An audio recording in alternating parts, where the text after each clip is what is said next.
नगर सेवक, हालांकि मैं भी पूछता रहता हूँ लोगों से, जहाँ जाता हूँ तो कहता हूँ भाई कांग्रेस को तो बहुमत मिला था। तो अगर आज कांग्रेस पार्टी से मैं पूछता रहता हूँ सवाल, इसमें दो रानी है, तो आखिर वो लोग जो चले गए थे उनके बारे में क्या कहेंगे? उनके बारे में ये कहना है, वो 18 नगर सेवक के लिए ही आवाज उठाए थे विधानसभा में, अपने रईस भाई रईस शेख एमएलए। और ये है मेरे पास सबूत, ये देखिए, आप कैमरे में दिखाइए इसको, ठीक है, वो आप है ना। और फिर आज रईस भाई वो 18 के साथ है, उनके साथ ही घूम रहे। क्यों ऐसा रईस भाई, क्यों ऐसा आप इनके साथ दे रहे? आज रईस भाई वो 18 लोगों के लिए असेंबली में आवाज उठाए थे, आप डिस्क्वालीफाई करो, इनके काले घोटाले के पीछे बात करो, इंक्वायरी करो, अध्यक्ष महोदय आप चौकसी करो। आज आप वो भगोड़ों के साथ टिकट दिला के घूम रहे हो। तब उनका कहना था कि वो जिसको टिकट के लिए कह रहे थे पार्टी ने सुना नहीं, उनको टिकट नहीं दिया। ये मैं आपको फिर बोल रहा हूँ, ये उनका बड़े लोगों का मैटर है, ये ऊपर लेवल से। जो आप मुझे बात पूछे थे रईस शेख कांग्रेस के साथ है, तो मैं आपको उसके ऊपर से बैठ दे दिया। रईस भाई की एक स्पीच ऐसी थी कि 18 नगर सेवकों को डिस्क्वालीफाई की जाए, इन लोगों का काला घोटाला हटाया जाए। ये रईस भाई अध्यक्ष महोदय से असेंबली में ये आवाज उठाए थे।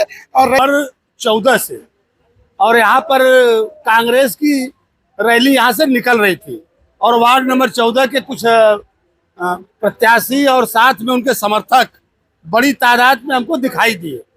तो हमने ये सोचा कि आखिर देखते हैं कि इनके मोहल्ले को लेकर के, शहर को लेकर के आखिर इनका विजन क्या है। तो क्या कहेंगे आप लोग यहाँ जमा हुए हैं, देख रहा हूँ रैली जा रही है अच्छी खासी तादाद में, तो क्या कहेंगे आप अपनी पार्टी की तरफ से? असल में जो इलेक्शन है ये वार्ड का इलेक्शन है, बिजली पानी गटर इन चीज़ों का इलेक्शन है। तो हमारे प्रभाग नंबर 14 में जो हमारे कैंडिडेट है जाकिर भाई, सद्दाम भाई, इस्माइल भाई और यूसुफ भाई, ये जो लोग हैं ये ज़मीन से जुड़े हुए लोग हैं। ये इलेक्शन लड़के काम करने वाले लोग नहीं हैं, काम करते करते इलेक्शन लड़ने वाले लोग। इन्होंने 7 साल तक पब्लिक की सेवा की, पहले भी काउंसलर थे, इसमें से 2-3 लोग और पहले भी इलेक्शन लड़ चुके हैं। और सबसे खास बात तो ये है कि ये सब पढ़े लिखे लोग हैं। पढ़े लिखे लोग रहेंगे तो हाउस में जाकर वार्ड की समस्या को, शहर की समस्या को, माशरे की समस्या को समाधान करने के लिए आवाज़ उठाएंगे। आपने एक बात कहा कि ये सिर्फ मुद्दा वार्ड तक ही सीमित है, लेकिन हमें ऐसा नहीं लगता। हमें लगता है कि जब ये शहर हमारा जब तक तरक्की नहीं करेगा, यहाँ पे शिक्षा के संस्थान बढ़िया नहीं होंगे, यहाँ पे मेडिकल फैसिलिटीज बढ़िया नहीं होगी, और शायद सारे नगर सेवक मिल करके जो यहाँ की सरकार है, जो मिनी सरकार है, उसको बनाएंगे तभी कुछ मुमकिन हो सकता है। असल में हम जिस मॉडल पे काम कर रहे हैं, ये जितने लोग हैं अलग अलग पार्टी के अलग अलग लोग थे। जब से हम लोग रईस शेख के साथ जुड़े तो उन्होंने शिक्षा का, दवाखाने का, जितनी भी परेशानियां हैं, यहाँ तक कि वार्ड और शहर नहीं महाराष्ट्र लेवल के जो मुद्दे उठाते हैं, इसलिए हम उनके साथ जुड़े। और उन्होंने जिस तरीके से मुंबई के अंदर नगर सेवक होने के बाद टॉप 10 के अंदर उनकी गिनती थी, और उन्होंने जो काम किया, शायद ही जब से मुंबई महानगर पालिका बनी होगी, शायद ही किसी काउंसलर ने वो काम किया होगा जो रईस शेख ने काम किया। उसके बाद वो भिवंडी आए, भिवंडी आने के बाद वही एक नेता है जो शहर के नेताओं को काम करना सिखाता है। आपने तो नाम यहाँ के आमदार का ले लिया जी, और काफी लोगों की शिकायत है, खासकर समाजवादी पार्टी वालों जी। मैं घूमता था, उनका कहना था कि नहीं भाई, हमारे व्यक्ति को लेकर के ये कांग्रेस वाले जगह जगह घूम रहे हैं, उनके पास कोई चेहरा नहीं है क्या? समाजवादी की बात आप कर रहे हैं, ठीक है। अब ऐसा हो गया ये माहौल, एक अनार और 100 बीमार, एक अनार और 100 बीमार, सब बीमारों को अनार चाहिए और अनार तो एक ही है। अरे तो एक ही, जब एक अनार 100 बीमार का तो इलाज कर नहीं सकता, तो भिवंडी शहर के अंदर मेयर बनने के लिए 47-48 लोग लगते हैं। तो 47-48 लोग लोगों को अनार खिला देंगे और वो बीमार अच्छे हो जाएंगे और इंशाल्लाह हमारा मेयर बन जाएगा। तो अगर मान लीजिए अनार को दिक्कत हो गई तो क्या होगा? अनार 100 जन को अगर एक ही अनार पे टूटने लगे और अनार को दिक्कत हो गई तो अनार को दिक्कत इसलिए नहीं होगी कि अनार का जो झाड़ है ना वो प्योर काली मिट्टी से निकला हुआ है, प्योर काली मिट्टी से। जो अनार का झाड़ पथरीली जमीन पे उठता है ना तो उस अनार का भरोसा नहीं होता है। ये अनार एकदम परफेक्ट है, इंशाल्लाह 47 लोग अनार खाएंगे और अच्छे हो जाएंगे। वहाँ कोई चेहरा नहीं उनके पास। तो उनका कहना था कि नहीं, जब वो लोग देखते हैं कि हमारा नेता आ रहा है तो कांग्रेस वाले अपना पट्टा उतार के नीचे फेंक देते हैं। जब उनके आमदार है तो उनके स्टेट पे क्यों नहीं है, उनके प्रोग्राम में क्यों नहीं है? अगर उनके आमदार है तो उन्होंने उनके स्टेट पे ले जाना चाहिए, उनकी कैनवसिंग करना चाहिए। जब एक ऐसा आमदार जो मामूली कैंडिडेट जिसने कभी राजकारण किया ही नहीं वो इलेक्शन लड़ता है उनके बोलने पर, तो उनके लिए 10 मरतबा आते, तो उनके लिए क्यों नहीं जाते? आप बताइए। आप एक रोड देख रहे हैं, आप उस रोड से आ जाइए, आपको उस रोड खत्म होने में 6-7 मिनट लगेंगे। 6-7 मिनट के अंदर आप अपने आप को महसूस करोगे कि मैं भिवंडी में नहीं हूँ, किसी और शहर में हूँ। आप क्या कहेंगे? आप लोग घूम रहे हैं, निकल रहे हैं, तो क्या आप लोगों से क्या कहेंगे? हम लोगों से यही कहेंगे कि तू इधर उधर की बात मत कर, काफिला कैसा लूटा वो बता। मुझे रहबरों से गिला नहीं, तेरी रहबरी का सवाल है। लोगों ने आपको भी 5 साल के लिए यहाँ से चुन के दिया था, लेकिन आप भिवंडी छोड़ के गए। इसके लिए आमदार पर ये लांछन ना लगाए। आमदार ने 5 साल में बहुत बेहतरीन काम किया है और काफी लोगों को अपने साथ जोड़ा है। आज ये इतनी पब्लिक जुड़ी है सिर्फ रईस शेख के कहने पर जुड़ी है और बिल्कुल एक आवाज पर रईस शेख सबके लिए दौड़ते हैं और बेहतरीन भिवंडी काम कर रहे हैं और आगे भी ऐसा ही काम करते रहेंगे। देखिए, मैंने कई जगह पूछा, मैं तो पश्चिमी में भी घूम रहा था, ये तो ठीक है यहाँ के आमदार हैं, लेकिन वहाँ वाले भी उन्हीं का सहारा का जो कद है, तो क्या उनका बढ़ता हुआ कद कहीं समाजवादी के लिए दिक्कत बन गया? ऐसा भी हो सकता है, क्योंकि आज हर पार्टी जो है, चाहे राष्ट्रवादी हो, कांग्रेस तो उनका फोटो लगा रही, समाजवादी भी उनका फोटो लगा रही, जो उनको बोल रही कि आजकल ये हमारे नहीं है, वो भी लोग उनका फोटो लगा रहे हैं। मतलब रईस शेख का कद कितना बड़ा इससे मालूम पड़ता है कि हर पार्टी उनका फोटो लगाना चाहती है। क्या कहेंगे आप, अपना परिचय और क्या कहेंगे अपने यहाँ के लोगों से? मैं आपके चैनल के माध्यम से ये बताना चाहूँगा कि भिवंडी शहर आज जिस राह पे चल रहा है, ये जो हो रहा है कि बहुत से लोग आरोप लगा रहे हैं कि रईस शेख साहब ने समाजवादी छोड़ के कांग्रेस के लोगों को सपोर्ट किया है, कांग्रेस के लोगों को टिकट दिया है। ऐसी बात नहीं है। रईस शेख साहब समाजवादी में थे, लेकिन जो आदमी समाजवादी का एक बार आमदार बना, सेकंड टाइम जब वो टिकट लेने के लिए गए तो बहुत विरोध हुआ टिकट के लिए, बहुत जद्दोजहद करके सेकंड टाइम में रईस शेख साहब का टिकट कंफर्म हुआ। लेकिन भिवंडी की जनता ने ये दिखा दिया कि रईस शेख है। और जो कैंडिडेट 3,3200 के लीड से जीत के आता था, ये 52,000 के लीड से जीता। ये भिवंडी का इतिहास है कि इनको हर तबके के लोगों ने वोट दिया है और वोट देने की वजह मुझे बताने की जरूरत नहीं है। भिवंडी जिस विकास पे जा रहा है, भिवंडी के रोड, रास्ते, ड्रेनेज और जो सिस्टम है हमारे भिवंडी का, उद्योग, सबसे बड़ा काम हमारे भिवंडी का उद्योग है, जिसमें पावरलूम और सेकंड पे हमारे मोती उद्योग आता है। रईस शेख साहब ने इसके लिए लड़ाई लड़ी, हमारी आवाज गवर्नमेंट तक पहुंचाई और इंशाल्लाह आने वाले दिनों में ये दोनों उद्योग भिवंडी के लिए बहुत बेहतरीन साबित होंगे।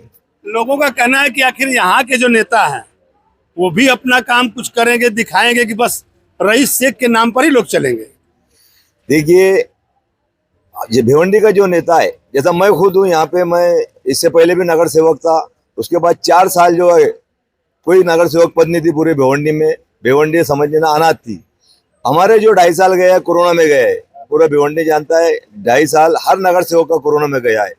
और हमारे पास जो 2.5 साल बचे थे वो हमारे 18 नगर सेवक हमें छोड़ के चले गए, मेयर किसी और का बैठ गया। जो हमारा काम होना चाहिए था वो काम हमारा हुआ नहीं। इसके बाद रईस शेख साहब आए और इन 4 सालों में जो नगर सेवक कोई भी नहीं था मेरे वार्ड में, चाहे वो ड्रेनेज का मसला हो, लाइट का मसला हो, पानी का मसला हो, रईस शेख साहब ने मेरे हिसाब से इस वार्ड के अंदर कम से कम 15-16 लोगों को निधि दी है काम करने के लिए। और वही काम की बेस पे आज वो लोग नगर सेवक के लिए लड़ रहे हैं। मेरा ये मानना है कि रईस शेख ने तुमको काम तो दिया है, रईस शेख ने तुमको काम दिया है, तुमने वार्ड में काम किए, लेकिन रईस शेख ने जब तुमको आवाज दिया कि जो मैं 4 कैंडिडेट चुना उनके पीछे आओ, तो ये लोग बगावत करके दूसरी पार्टी से टिकट लेके हमारे सामने लड़ रहे हैं। वही 18 वाली आपने नाम ले लिया 18 लोगों का, ये कहना था कि नहीं काफी उस 18 में से अब की बार फिर हाथ के पंजे में है। देखिए मेरे वार्ड में तो नहीं, मेरे वार्ड में कोई भागा हुआ कैंडिडेट नहीं है। बाजू वाले वार्ड में मैं जनता से कहना चाहूंगा, रईस शेख भी आदमी है, फरिश्ते नहीं है। अगर उनसे कहीं गलती हुई है, जो नगर सेवक वार्ड छोड़ के भागा है 18 में, अगर वो वार्ड का काम कर रहा है तो वार्ड की जनता उसको फिर से चुन के देंगी। अगर वो वार्ड का काम नहीं कर रहा है तो जनता उसको जवाब भी देंगी। मैं आपके चैनल के माध्यम से बताना चाहता हूँ उन लोगों को जो वेस्ट में रहते हैं, बात एमएलए साहब की आ गई है, उन लोगों को बताना चाहता हूँ जो वेस्ट में रहते हैं और जो यूपी से आए हुए, वो आज यही कह रहे हैं कि रईस शेख इस्तीफा दो। भाई आपका क्या हक होता है इस्तीफा मांगने का? इस्तीफा मांगने का हमारा हक है, हमने उनको वोट दिया, हम ईस्ट वाले मांग सकते हैं। हमको लगे कि हमारा एमएलए काम नहीं कर रहा, हम मांग सकते हैं। लेकिन यहाँ तो देखा जा रहा है जो वेस्ट वाले जो जिन्होंने वोट भी नहीं दिया उनको, और जो यूपी से आए वो भी मांग रहे रईस शेख इस्तीफा दो। क्या हक होता? मैं आपके चैनल के माध्यम से उनसे ये पूछना चाहता हूँ और आप मेरी ये बात उन तक पहुँचाओ। ये बात एकदम बिल्कुल जायज है, ये हक हमारा है कि आप काम कर रहे हो नहीं कर रहे हो, हमारा हक है, हमने वोट दिया उनको। देखिए वोट तो सबने दिया था और किसी प्रांत के बारे में या किसी प्रांत तक किसी नेता को सीमित नहीं किया जा सकता है, क्योंकि वोट किसने दिया ठीक है, कोई भी वोटर अपने हिसाब से वोट तो देता है। और ये आपका कहना था कि नहीं गठबंधन में लोगों ने उनको जिताया था, बिल्कुल बड़ी भारी तादाद लोग बताया कि 50,000 के ऊपर वोट था। तो बाहर के लोग आ रहे हैं मांग रहे कि हमको रईस शेख का इस्तीफा चाहिए। क्यों मांग रहे भाई? समस्या थी, बहुत सी समस्या थी। ऐसे ये जो एरिया है इधर पानी जमता था, बहुत नमाजियों को तकलीफ होती थी, हमारी घर की माँ बहनें को तकलीफ होती थी, मेरे बच्चों पानी में गंदे गटर के पानी में खेलते थे। इस वजह से आज हमारे मोहल्ले के हम सब नौजवान जो लोग हैं, ये सब देखते हुए हम फिर ये सब मसला ना शफीक बाबू के पास लेके गए थे, जो यहाँ के समाज सेवक है। स्थानिक नगर सेवक नहीं बन पाए, वो 2 चुनाव हारे थे। 2 चुनाव हारने के बाद भी वो पब्लिक के बीच में रहे हैं।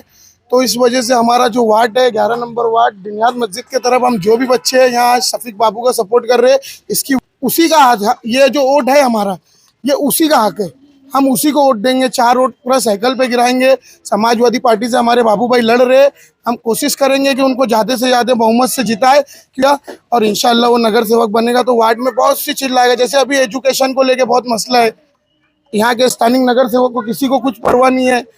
और जैसे एजुकेशन है बच्चों की, बालवाड़ी जैसे यहाँ मेरे एरिया में बालवाड़ी नहीं है, हमारे बच्चों को इधर उधर जाओ तो कोई बालवाड़ी में लेता नहीं है। और हमारे इधर जिम नहीं है, हमारे लिए कोई गार्डन नहीं है, हम लोगों को ऐसे ये सब सारी समस्याएं जितना आपने गिना दिया, आपने कहा कि आपके जो आदि पार्टी के एमएलए उन्होंने अच्छा काम करवाया। सर देखो एमएलए तो समाजवादी के काम कराए, लेकिन उनको एमएलए भी तो जनता बनाई है ना। आज वो उनकी पार्टी से उनका क्या हुआ है, बगावत हुआ, वो अपने को नहीं मालूम। वो क्यों कांग्रेस का साथ दे रहे, वो किधर है, क्या कर रही है, अपने को नहीं मालूम। लेकिन वो है तो एमएलए, उनको हसीम भाई की पावर मिली, समाजवादी की पावर मिली, जब भी तो एमएलए बने ना। अगर सिंबल नहीं मिलता तो एमएलए कैसे बनते? लोग कह रहे हैं कि बोले 2-2, 3-3 हजार वोटों से जीतने में हालत खराब हो जाती थी, 50-50 हजार की है, तो ये कांग्रेसियों की मेहनत थी। कांग्रेस की मेहनत नहीं थी। जो कांग्रेस के 18 बिक गए उनसे पूछो क्यों बिके थे। जो बिक गए उनको लग रहा है कि वो जीत जाएंगे, उनको बोलो कि रईस शेख का नाम हटा दे, उसके बाद जीत के बताए। समाजवादी पार्टी का रईस शेख है, अभी वो जब इस्तीफा नहीं दिया, इस्तीफा देगा उसके बाद वो बनेगा कोई पार्टी का, अभी इस्तीफा नहीं दिया। और सबसे पहली बात, लोग स्टेटस चला रहे rice Sheikh rice Sheikh rice Sheikh, सब पार्टी वाले चला रहे हैं। हक किसका है? समाजवादी पार्टी का। हम लोग जब रईस शेख इधर आया था भिवंडी में, खाना हराम करके उसके लिए मेहनत किए थे, 15 दिन में उसको जिताए थे। हम हमारे ग्रुप की बात कर रहा हूँ, आप ग्रुप का लोगो वहाँ से दिखा सकते हैं। हम लोग मेहनत किए थे और आज हम लोग रईस शेख के लिए तरस रहे। क्यों? उनका हक नहीं है। जो उनके साथ में खड़ा है रईस शेख, उनके साथ खड़ा है, उनका हक नहीं है, वो हक हमारा है। लेकिन वो लोग तो यही दावा वो लोग भी कर रहे हैं कि हम लोगों ने बड़ी मेहनत की थी। अरे चोर है सब, 18 के 18 बिके थे। आप नाम लिस्ट निकालो, हमारे वार्ड का जो नगर सेवक था, हमारे मोहल्ले का जो नगर सेवक है, आप उसका लिस्ट निकालो, आपको मिल जाएगा कि कितना बड़ा भगोड़ा था और बीजेपी का मेयर बैठा दिया था। बड़ा इल्जाम लगा रहा है। हाँ, हकीकत है, हकीकत आपको नहीं मालूम। 18 नगर सेवक का नाम आपको नहीं मालूम। वो तो ठीक है, वो तो सब वही बात का कांड आपको नहीं मालूम है क्या? वाटिका का कांड वीडियो आप नहीं देखे थे? आप जनता तो ये सब भूली नहीं है, जनता को ये सब याद है, जनता ये सब भूली नहीं है, सब याद रखिए। अब की बार हम लोग विकास वाला नेता ढूंढेंगे, विलास वाला नहीं ढूंढेंगे। भी लगा रहे हैं, कांग्रेस वाले भी लगा रहे हैं, समाजवादी भी लगा रहे हैं, यहाँ तक कि चमार बोल रहे हो हमारा आमदार है, हाँ। वो भी फोटो लगा रहे हैं। अब रईस से कौन सी पार्टी का वो खुद शामिल कर रहे हैं, हम की टॉयलेट है, आप चल के देख लो उसमें क्या दिक्कत है, आपको खुद ही समझ में आएगा। आपके कैमरे में दिखाओ भिवंडी को क्यों नहीं हुआ विकास उस चीज का। वो चीज भूलेंगे नहीं, रईस को देखकर वोट देंगे नहीं, विकास वालों को ही वोट देंगे। भाई बोले ना, जो बोले एकदम सही बोले यार। भाई बोले तो सही बोले। भिवंडी तो बढ़ेगा कैसे भिवंडी, वही नेता अभी अपने मोदी साहब की है नीति। जब पढ़ेगा ही नहीं देश तो आगे बढ़ेगा कैसे देश। अरे कुछ लोग कहते कि नहीं मोदी साहब की नीति पर बीजेपी आ जाएगी, यहाँ पर बीजेपी वाले जोर लगा। नहीं है ना, जितना गेम चल रहा है भिवंडी में सबको मालूम है, नहीं वो तो होना ही है। क्योंकि रईस से अगर सही से समाजवादी में होता तो ये दिन नहीं देखना पड़ता हम लोग। कौन है 18 को बेचने वाला, कौन है विकास वाला, कौन है विलास वाला, कौन है, ये सब हमें मालूम है।